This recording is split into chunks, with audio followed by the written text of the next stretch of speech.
Up with KREM begins now. Hey, good morning. Welcome to Up with KREM, and look at that. I mean, it's absolutely stunning. We got very lucky last night, Nicole. I didn't. I missed it because I was asleep. We both were definitely sleeping. Our whole morning team, I think, was I sleeping. know. But those lucky enough to be awake and to see a little break in the cloud cover was treated to quite the show last night. I love how red and pink these pictures are. Basically, what we're talking about is the Aurora Borealis. We had an incredible show from the Northern Lights last night. At what time did this happen? It looked like it happened at about 7 p.m. to 10 p.m. That was kind of our window of like no cloud cover, at least in a little spot. It did happen all night long. It is actually technically still active right now. Obviously, it's a bit cloudy for us to see it at the moment. But we are sharing your pictures this morning, and we got quite literally flooded with them last night. Don't worry, we love it. We love to see every single vantage point here.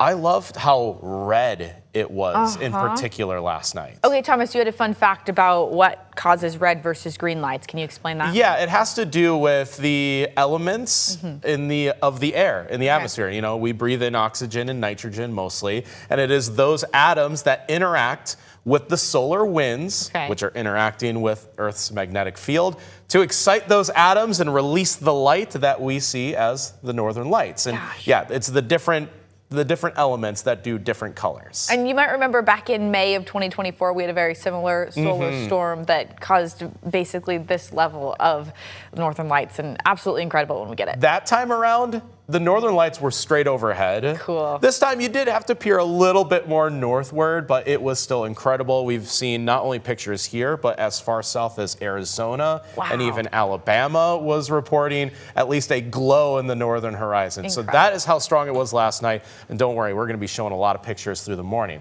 As for the main question, are we going to see it tonight?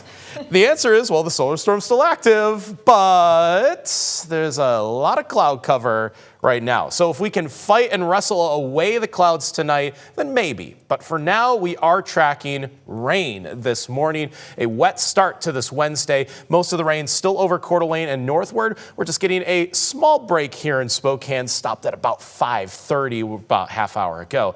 Not to say it won't rain again, because we still have a little bit of this trickling of moisture across the northern half of the inland northwest this morning. Should only last for the morning hours, though, and will dry out a bit for the afternoon.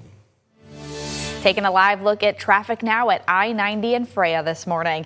You can see not much going on besides the fact that the roads are wet. That's really going to be your biggest traffic impact as you head out the door for the next hour or so.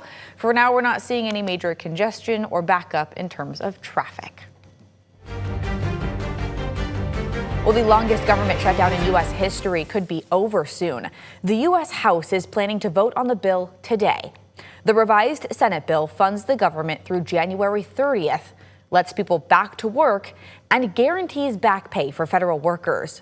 It also gives year-long funding for some programs like SNAP food benefits. It does not, though, extend the Affordable Care Act tax subsidies. That issue was the main reason the Senate was in this stalemate in the first place. One representative heading back to Washington, D.C. for the vote is Eastern Washington Representative Michael Baumgartner. We spoke with him to get his perspective on the shutdown. There's a number of things we need to do in healthcare, but the answer isn't just to prop up the broken healthcare system. So we'll see what happens with that vote. I'm certainly willing to have those discussions. You know, I realize that there are, there are certain challenges to the system.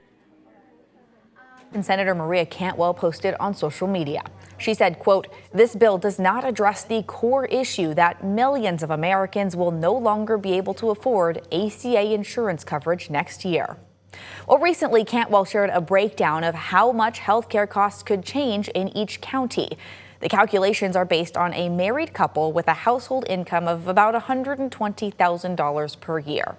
In both Spokane and Stevens counties, the price could triple from about $412 per month to more than $1,400.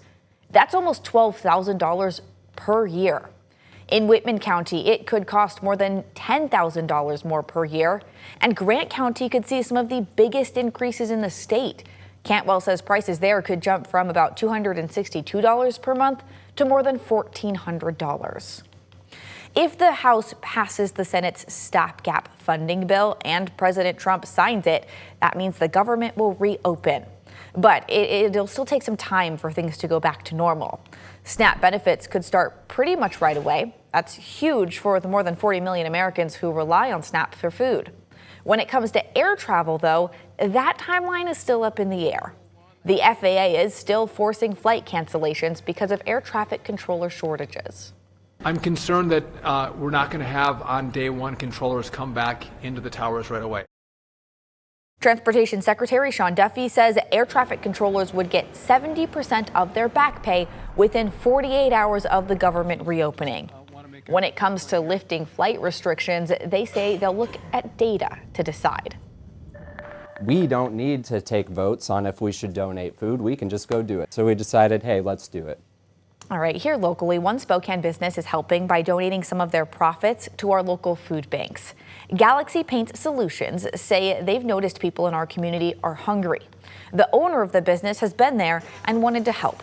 The business says for the month of November, they are going to donate $100 of food to local food banks for every $1,000 they make on a job.